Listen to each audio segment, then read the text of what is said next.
Hey guys, Adam here. Welcome back to the channel, and today we're going to be doing a introductory video to Star Realms.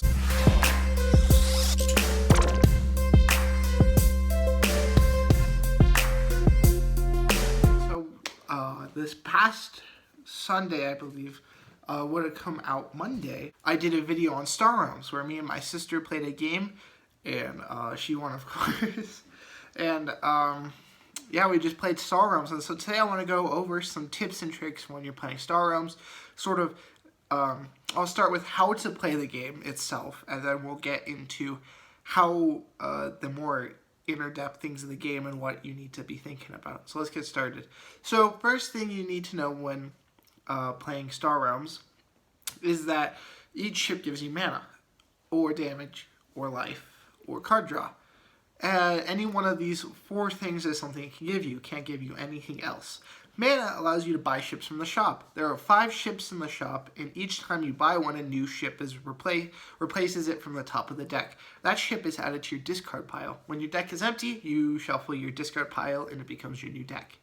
Your deck starts with 2 Vipers, which each do 1 damage, and 8 Scouts, which each give you 1 mana. So basically the idea is you're using the Scouts to buy ships. You can buy Explorers, which are separate from the shop. You can buy an infinite number of Explorers. So it's sort of like if there's no ships that you can buy in the shop, you can go ahead and buy an Explorer. Just sort of a neat thing you can do. But the idea is you're using your Scouts to buy new ships, and those ships can buy you other ships or deal damage or draw cards or whatever. Each player starts at 40 life, and the way you win the game is by taking your opponent's life down to 0. Ships that do damage can take out your opponent's life total. You can also gain your life from ships as well. Then, of course, we talked about mana, so the last thing ships can give you is card draw. Card draw is pretty simple. You draw an extra card from your deck that turn. Each turn, players draw 5 cards from their deck. So if you draw 5 cards, and one of those cards is a ship that states you can draw another card, you draw a 6th card. So you can already tell that these are going to be pretty powerful. The main thing you need to be thinking about when you start the game is getting a lot of mana. The more mana you have, the more ships you can buy. But you want to be careful about this, because if you get too many ships that get you just mana, like a surplus of Explorers, you won't get your other ships as often because of how the deck building game works. You fill your deck up with all these cards, and then you'll be drawing each one a less percentage of the time. So you want to be able to make sure your deck is optimized. You don't buy too many cards that give you mana. That way you can be drawing those specific cards more often. And obviously your deck starts with 10 cards already. You sort of want to be able to filter through those. And there are a couple cards that can do this. And these are going to be probably the most powerful cards that you can have in your deck. Cards that allow you to go through your deck a little bit extra. And the reason for this is not only because your most powerful cards are going to be in your deck, and you're only going to draw them a specific percentage of the time based on how big your deck is, but also because some ships have alliance abilities. When you have a ship with alliance ability, gets an extra effect, an extra card, extra damage, extra life, or extra mana, when it has another ship of its type. So if you have a Machine Cult ship, like the Supply Bot, it gives you 3 mana, and it costs 3. But when you control another ship of the Machine Cult besides the Supply Bot, it also gives you 2 damage. So having a ship like that requires you to be playing a specific faction. The idea of being able to shuffle through your deck more makes the cards like this way better. And you also have to be careful with what ships you buy because of this. If you have some faction abilities in your deck, you don't want to be filling your deck with cards of other factions, because you'll get those faction abilities less often.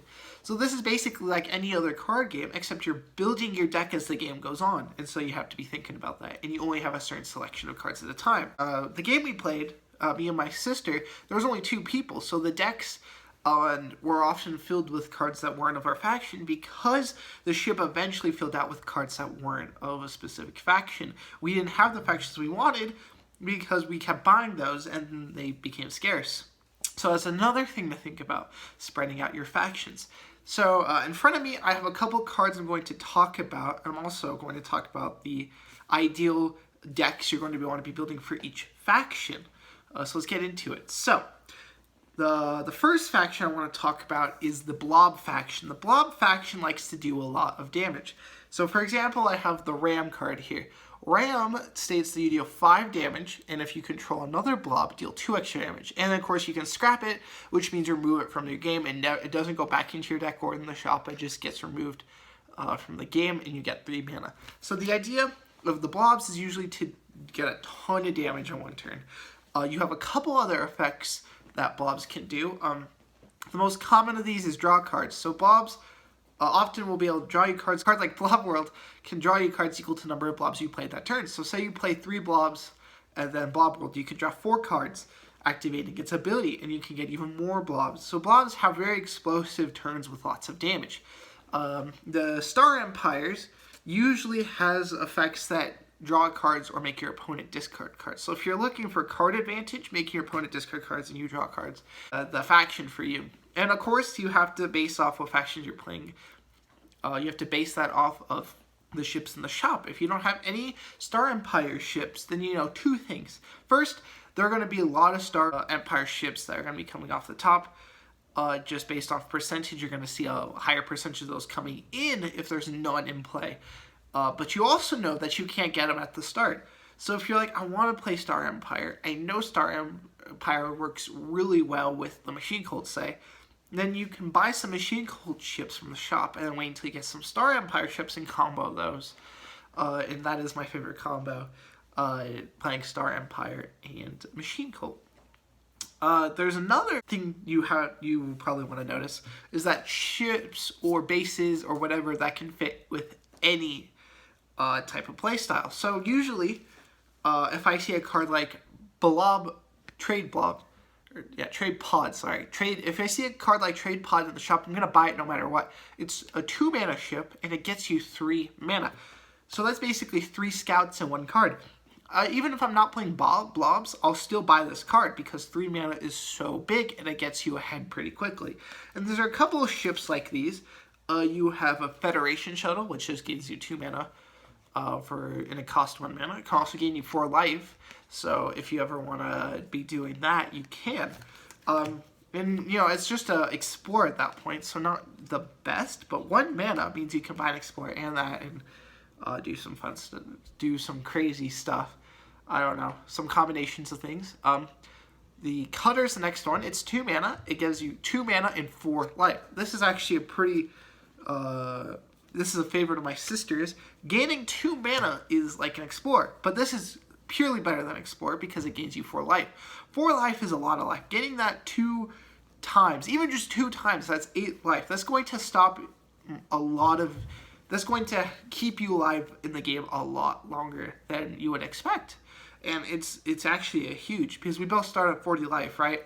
Taking down your opponent's life total is actually going to be a lot slower than in other games like Magic or Legends of Runeterra. So 8 life is a lot. The next thing I want to talk about is cards that draw you cards.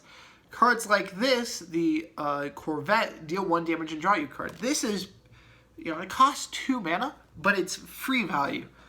Because you're drawing that card, right? And you're also getting 1 free damage, or 2 free damage if you have the Alliance, of course.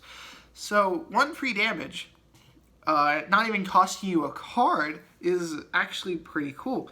1 damage is not a lot, but it can mean the difference between killing your opponent's base. Bases have health totals, and they stay when you discard the rest of your cards. Unlike ships, you can use their effect each turn, so it's basically like drawing an extra card each turn. Of course, they can be destroyed by damage effects from your opponent. A card like the Corvette can actually get you 1 extra damage, which might mean the difference between killing a base and not killing a base. Another thing the Corvette can do is count as a Star Empire faction. You can draw a card so that you're not costing yourself anything, but also can activate the faction ability of another Star Empire ship you have, which is super cool. Let's see. Cards from the mech world can have you scrap cards. That's sort of their main idea. They like to have you scrap cards in your deck and therefore making your deck smaller and more optimized. You're drawing the cards you want the most. They're personally my favorite. And when you combo them with a Star Empire, you actually are drawing a lot of cards, and you're only drawing your best cards, which is huge. But you have to make sure with the supply bot that you're making your deck large enough and that you still have a lot of cards that get you mana.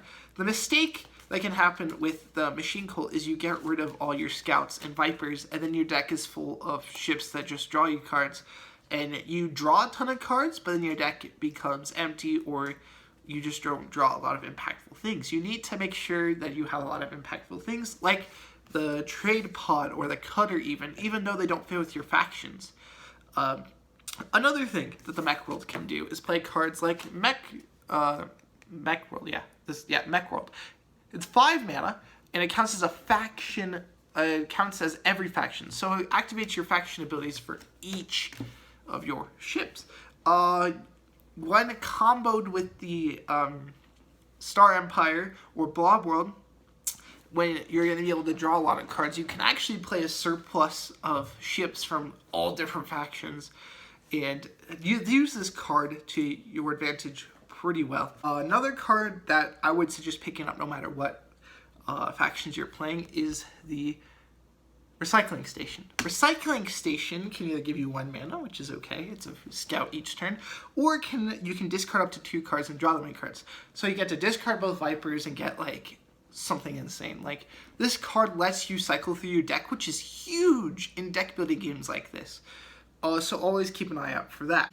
The last faction I haven't talked about yet is the Trade Federation. Trade Federation likes to, they have the most bases, or at least the best bases in my opinion, of any faction, and the thing they do the best is gain life. No other faction can actually gain life except for the Trade Federation. So the Trade Federation gives you life, which is called authority in this game. But the life is huge. It keeps you alive. A lot of the ships give you mana along with that, like I talked about with the Cutter. So you can get mana, actually make impactful plays, and gain a ton of life. And so it's meant to keep you alive the longest. And it's a great counter to blob strategies, which try to do a lot of damage. Blob strategies give up mana and authority for the damage. But here you actually gain mana and you're gaining life. So although you're not doing damage to your opponent, you're going to get ahead eventually. So this is kind of like the control strategy, the blue of this game. So the last thing I would like to talk about in this video is the big ships. So each faction has these huge ships, like here, and this is an 8-cost ship. Gains you 4 life, deals 5 damage, draws you 2 cards, and you may destroy target base if you have another Trade Federation ship. This is insanely powerful, and it costs 8 mana. So if you ever see this, you have to make sure you get it before your opponent. Drawing 2 cards means that this card is actually better than free. When you draw it, you're actually getting 2 extra cards. And it doesn't even matter if you're not playing Trade Federation because you're getting 2 other ships. Dreadnought is the Star Empire version. It just draws you 1, but it gives you 7 free damage. Let's see here. Mothership is the Blob version. Gets you 6 free damage, and it also gets you to draw a card. And surprisingly enough, the mech one doesn't really have this kind of ship. The closest thing it has is the Missile Bot, which can draw you a card if you have the faction ability activated. These are all hugely valuable because they're free and they give you, free value. And so you have to make sure you have enough mana and that you can beat your opponent to playing these. That's gonna be it for this video. Hope you guys enjoyed. This game is just a huge game of statistics. You have to be counting numbers and mana a lot, and it's all about deck building, increasing your chances to get the cards you want. I hope this video has been useful, guys, and I'll see you guys in the next video. Bye.